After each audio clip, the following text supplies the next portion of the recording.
ಹುಟ್ಟಿದರೆ ಕನ್ನಡ ನಾಡಲು ಹುಟ್ಟಬೇಕು, ಮೆಟ್ಟಿದರೆ ಕನ್ನಡ ಮಣ್ಣ ಮೆಟ್ಟಬೇಕು. ನಮಸ್ಕಾರ, ಎಲ್ರಿಗೂ ಸ್ವಾಗತ ಹೊಸ ದೆವ್ವದ ಕಥೆಯೊಂದಿಗೆ. ಎಲ್ಲರೂ ಚೆನ್ನಾಗಿದ್ದೀರಾ ಅಂತ ಹೇಳಿ ಅಂದ್ಕೊಂಡಿದ್ದೀನಿ. ಈ ಒಂದು ಕತೆ ಆ್ಯಕ್ಚುಲಿ ನಡೆದಿರೋದು ಬಂದ್ಬಿಟ್ಟು ಸೋಬಿನಹಳ್ಳಿ, ಈ ಒಂದು ಊರಲ್ಲಿ ಆಗಿರುವಂಥ ಇನ್ಸಿಡೆಂಟು. ಈ ಒಂದು ಸೋಬಿನಹಳ್ಳಿ ಇರುವಂಥದ್ದು ಇದೆ. ಈ ಒಂದು ಕಡೂರು ಆಲ್ಮೋಸ್ಟ್ ಗೊತ್ತೇ ಇರುತ್ತೆ. ಕಡೂರು, ಬೇಲೂರು, ಶಿವಮೊಗ್ಗ ಹೈವೇಲಿ ಸಿಗೋವಂಥ ಒಂದು ಊರು ಕಡೂರು. ಸೊ ಆ ಕಡೂರಿಂದ ಒಂದು ಸ್ವಲ್ಪ ಮುಂದೆ ಬಂದರೆ ಒಂದು ಸ್ವಲ್ಪ ಒಳಗಡೆ ಅಂತಲೇ ಹೇಳ್ಬೋದು. ಸೊ ಅಲ್ಲಿ ಸಿಗುವಂಥ ಊರೇ ಸೋಬಿನಕೆರೆ ಅಥವಾ ಸೋಬಿನಹಳ್ಳಿ. ಈ ಒಂದು ಊರು ಇದನ್ನ ಎರಡು ಹೆಸರಲ್ಲೂ ಕರೀತಾರೆ. ಸೊ ಅಡ್ಜಸ್ಟ್ ಮಾಡ್ಕೊಳ್ಳಿ. ಈ ಒಂದು ಇನ್ಸಿಡೆಂಟ್ನ ನಮಗೆ ತಿಳಿಸ್ಕೊಟ್ಟಿರೋ ಹೆಸರು ಬಂದ್ಬಿಟ್ಟು ಕಾವ್ಯ ಅಂತ ಹೇಳಿ, ಮೂಲತಃ ಕಡೂರಿನವರು. ಸೊ ಇವರು ಕಾಲೇಜ್ಗೆ ಹೋಗುವಾಗ ಆದಂತಹ ಒಂದು ಇನ್ಸಿಡೆಂಟ್ನ ಅವ್ರು ನಮಗೆ ತಿಳಿಸ್ಕೊಟ್ಟಿರೋವಂಥದ್ದು. ಕಾವ್ಯ ಅವರು ಡೈಲಿ ಕಾಲೇಜ್ಗೆ ಹೋಗಬೇಕು ಅಂದರೆ ಇವರು ಮೂಲತಃ ಸೋಬಿನಕೆರೆ ಅವರನ್ನೇ. ಸೊ ಆದ ಕಾರಣ ಇವರು ಕಡೂರಿಗೆ ಕಾಲೇಜ್ಗೆ ಬರ್ತಿರ್ತಾರೆ. ಗೌರ್ಮೆಂಟ್ ಕಾಲೇಜಲ್ಲಿ ಓದ್ತಿರೋವಂಥದ್ದು ಇವರು. ಆದರೂ ಕೂಡ ಡೈಲಿ ಚಾಚು ತಪ್ಪದೇ ಕಾಲೇಜ್ಗೆ ಬರ್ತಾ ಮನೆಗೆ ಹೋಗ್ತಾ ಇರ್ತಾರೆ.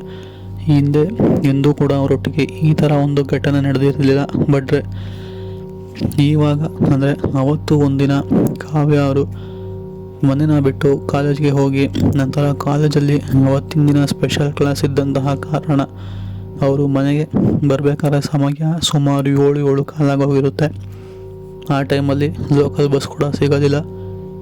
ಸರಿ ಅಂತ ಹೇಳಿ ಇವರು ಕೂಡ ಕಡೂರಿಂದ ಹೇಗೋ ಸಿಕ್ಕಿರುವಂತಹ ಒಂದು ಲೋಕಲ್ ಬಸ್, ಅವರ ಸಮಯಕ್ಕೆ ಒಂದು ಲೋಕಲ್ ಬಸ್ ಸಿಗುತ್ತೆ. ಸರಿ ಅಂತ ಹೇಳಿ ಹತ್ಕೊಂಡು ಅದೇ ಒಂದು ಊರಿನ ಹತ್ತಿರ ಬಂದು ಇಳ್ಕೊಂಡು ಅಲ್ಲಿಂದ ಒಂದು ಸ್ವಲ್ಪ ದೂರ ನಡೆದ್ರೆ ಅವ್ರ ಊರು ಸಿಕ್ಕುವಂಥದ್ದು. ಇವರು ಕೂಡ ನಡ್ಕೊಂಡು ಹೋಗ್ತಿರ್ಬೇಕಾದ್ರೆ ಇವ್ರ ಮುಂದೆಗಡೆ ಯಾರೋ ಒಂದಷ್ಟು ಜನ ಇವ್ರನ್ನ ಅಡ್ಡ ಹಾಕ್ತಿದ್ರೇನೋ ಅಥವಾ ಇವ್ರನ್ನ ಕಿಡ್ನ್ಯಾಪ್ ಮಾಡೋಕ್ಕೋಸ್ಕರ ಹಿಂದೆಗಡೆಯಿಂದ ಫಾಲೋ ಮಾಡ್ಕೊಂಬರ್ತಿದ್ದಾರೇನೋ ಆ ಥರ ಒಂದು ಫೀಲ್ ಇವ್ರಿಗೆ ಆಗ್ತಿರುತ್ತೆ. ಸುಮಾರು ಜನ ಇವರು ಸುತ್ತಮುತ್ತನೇ ಇದ್ದಾರೇನೋ ಅನ್ನೋ ಥರ ಫೀಲ್ ಇವ್ರಿಗೆ ಆಗ್ತಿರೋವಂಥದ್ದು. ಸುತ್ತ ನೋಡ್ತಾರೆ, ಭಯದಿಂದ ಏನೂ ಕೂಡ ಕಾಣಿಸೋದಿಲ್ಲ. ಸರಿ, ಕೈಯಲ್ಲಿ ಮೊಬೈಲ್ ಇದ್ದಂತಹ ಕಾರಣ ಅವ್ರಿಗೆ ಮನೆಯವ್ರಿಗೆ ಫೋನ್ ಮಾಡಿಬಿಟ್ಟು ಮಾತಾಡ್ಕೊಂಡು ಜೋರಾಗಿ ಮಾತಾಡಿಕೊಂಡು ಬರ್ತಾ ಇರ್ತಾರೆ, ಆದಷ್ಟು ಭಯ ಹೋಗಲಿ ಅಂತ ಹೇಳಿ. ಬಟ್ ಸುತ್ತಮುತ್ತ ನೋಡಿದ್ರೆ ಯಾರೂ ಕೂಡ ಇರೋದಿಲ್ಲ. ಆದರೆ ಅವಾಗ ಆ ಒಂದು ಫೀಲ್ ಆಗ್ತಿರುತ್ತೆ ಸುತ್ತಮುತ್ತ ಯಾರೋ ಇದ್ದಾರೆ ಅಂತ ಹೇಳಿ. ಅದೇ ಥರನೇ ಒಂದು ಸ್ವಲ್ಪ ಮುಂದೆಗಡೆ ನಡ್ಕೊಂಡು ಬಂದಾದ್ಮೇಲೆ ಒಂದು ಮರದ ಹತ್ರ ನಿಂತ್ಕೊಂಡು ಹಿಂದೆ ಮುಂದೆ ಫುಲ್ಲು ನೋಡ್ತಾರೆ. ಅಕ್ಕಪಕ್ಕ ಸುತ್ತಮುತ್ತ ಕತ್ತಲಾಡಿಸ್ಬಿಟ್ಟು ನೋಡ್ತಾನೆ ಇರ್ತಾರೆ, ಯಾರೂ ಕೂಡ ಕಾಣಿಸೋದಿಲ್ಲ. ಸರಿ, ಯಾರೂ ಇಲ್ವಲ್ಲ ಬಿಡು, ಹೇಗೋ ಇನ್ನೊಂದು ಸ್ವಲ್ಪ ದೂರ ಸಿಕ್ಕಿದ್ರೆ ಊರು ಬಂತು ಅಂತ ಹೇಳಿ ಒಂದು ಸ್ವಲ್ಪ ಧೈರ್ಯ ತಗೊಂಡು ಮನಸ್ಸಿಗೆ ಅಲ್ಲಿಂದ ಹೊರಡೋಕ್ಕಿಂತ ಮುಂಚೆ ಅದೇನು ಅನಿಸ್ತೋ ಏನೋ ಗೊತ್ತಿಲ್ಲ, ಅವ್ರು ನಿಂತಹ ಮರ, ಆ ಒಂದು ಮರದ ಮೇಲೆ ನೋಡಿದಾಗ ಮರದ ಮೇಲ್ಗಡೆನೆ ಒಂದು ಬಟ್ಟೆ ನೇತಾಡ್ತಿರುತ್ತೆ. ಸೊ ಇದು ಯಾವುದು ಬಟ್ಟೆ ಈ ಒಂದು ಮರದ ಮೇಲೆ ನೇತಾಡ್ತಿದೆಯಲ್ಲ, ಯಾರು ಈ ಮರದ ಮೇಲೆ ಹೋಗಕ್ಕೆ ಸಾಧ್ಯ ಅಂತ ಹೇಳಿ ಯೋಚನೆ ಮಾಡ್ತಾ, ಬಿಡು ಯಾವುದೋ ಬಟ್ಟೆ ಇರ್ಬೋದೇನೋ ಅಂತ ಅಂದ್ಕೊಂಡು ಅವ್ರ ಬಗ್ಗೆ ಜಾಸ್ತಿ ಏನು ತಲೆ ಕೆಡಿಸ್ಕೊಳ್ದೇ ವಾಪಸ್ ನಡ್ಕೊಂಡು ಹೋಗ್ತಾ ಇರ್ತಾರೆ. ಇವ್ರು ಹೋಗೋ ಸಮಯನೇ ಏನಿತ್ತೋ ಏನೋ ಗೊತ್ತಿಲ್ಲ. ಇವರು ಯಾವ ಒಂದು ಬಟ್ಟೆನ ಆ ಒಂದು ಮರದ ಮೇಲೆ ನೋಡಿದ್ರಲ್ಲ ಅದೇ ಬಟ್ಟೆ ಇವರು ಒಂದು ಸ್ವಲ್ಪ ದೂರ ನಡ್ಕೊಂಡು ಹೋಗಾದ್ಮೇಲೆ ಬಂದು ಅವ್ರ ಮೈ ಮೇಲೆ ಬೀಳುತ್ತೆ. ಅಂದರೆ ಇಷ್ಟೊಂದು ಗಾಳಿ ಬೀಸೋಕ್ಕೆ ಸಾಧ್ಯನಾ?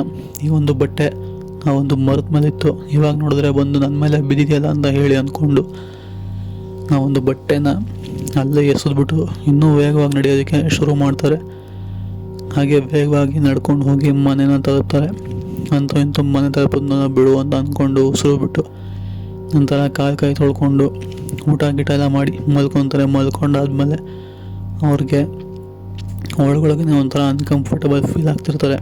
ಅವರೊಟ್ಟಿಗೆ ಯಾರೋ ಇದ್ದಾರೇನೋ, ಅವ್ರನ್ನ ಯಾರೋ ಕೈ ಹಿಡ್ದು ಎಳೀತಿದ್ದಾರೇನೋ, ಇಲ್ಲ ಗಟ್ಟಿಯಾಗಿ ಅವ್ರನ್ನ ಹಿಡ್ಕೊಂಡಿರೋ ಥರ ಎಲ್ಲ ಅವ್ರಿಗೆ ಅನ್ನಿಸ್ತಿರುತ್ತೆ. ಇದು ಯಾವುದು ಈ ಥರ ಎಲ್ಲ ಅನ್ನಿಸ್ತೀಯಲ್ಲ ಅಂತ ಹೇಳಿ ಅವರು ಕೂಡ ಇದ್ದು ಆಚೆ ಬಂದು ಆದಂತಹ ಎಲ್ಲ ವಿಷಯಗಳನ್ನ ಕೂಡ ಅವ್ರ ಮನೆಯವ್ರ ಹತ್ರಗೆ ತಿಳಿಸ್ಕೊಡ್ತಾರೆ.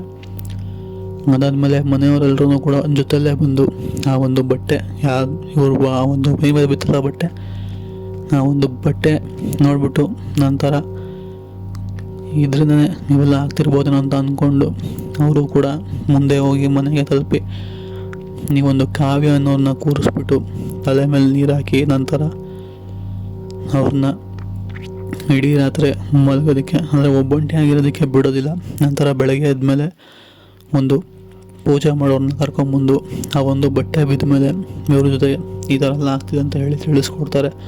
ಅದಕ್ಕೆ ಪೂಜಾರಿ ಹೇಳುವಂಥದ್ದು, ಇದು ಬಟ್ಟೆ ಒಂದು ಹೆಣ್ಣಿನ ಬಟ್ಟೆ, ಇದು ಈ ಥರ ಅರ್ಧ ಬಿದ್ದಿದೆ ಅಂತ ಅಂದರೆ ಈ ಹೆಣ್ಣು ಮೇಲೆ ಏನೋ ಒಂದು ಕೆಟ್ಟದಾಗಿದೆ, ಆದ ಕಾರಣ ಈ ಒಂದು ಬಟ್ಟೆಯಲ್ಲಿ ಆ ಹೆಣ್ಣಿನ ಆತ್ಮ ಇರುವಂಥದ್ದು ಅದು ತೊಂದರೆ ಕೊಡ್ತಿರ್ಬೋದು ಈ ಥರ ಅಂತ ಹೇಳಿ ಅವರು ಕೂಡ ಪೂಜೆ ಮಾಡಿ ಇರೋ ಸತ್ಯನ ಹೇಳಿಬಿಟ್ಟು ನಂತರ ಕಾವ್ಯ ಅನ್ನೋರಿಗೆ ಒಂದು ಸ್ವಲ್ಪ ಶಾಂತಿ ಸಿಗೋ ಥರ ಮಾಡಿರೋವಂಥದ್ದು. ಇದು ಆ್ಯಕ್ಚುಲಿ ಆಗಿರುವಂತಹ ಒಂದು ಘಟನೆ. ಕಥೆ ಇಷ್ಟ ಆಗಿದ್ರೆ ಲೈಕ್ ಮಾಡ್ಕೊಳ್ಳಿ, ಚಾನಲ್ಗೆ ಸಬ್ಸ್ಕ್ರೈಬ್ ಮಾಡ್ಕೊಳ್ಳಿ. ಸಿಗೋಣ ಮತ್ತೊಂದು ಹೊಸ ದೆವ್ವದ ಕಥೆಯೊಂದಿಗೆ. ಅಲ್ಲಿವರೆಗೂ take care, good bye friends.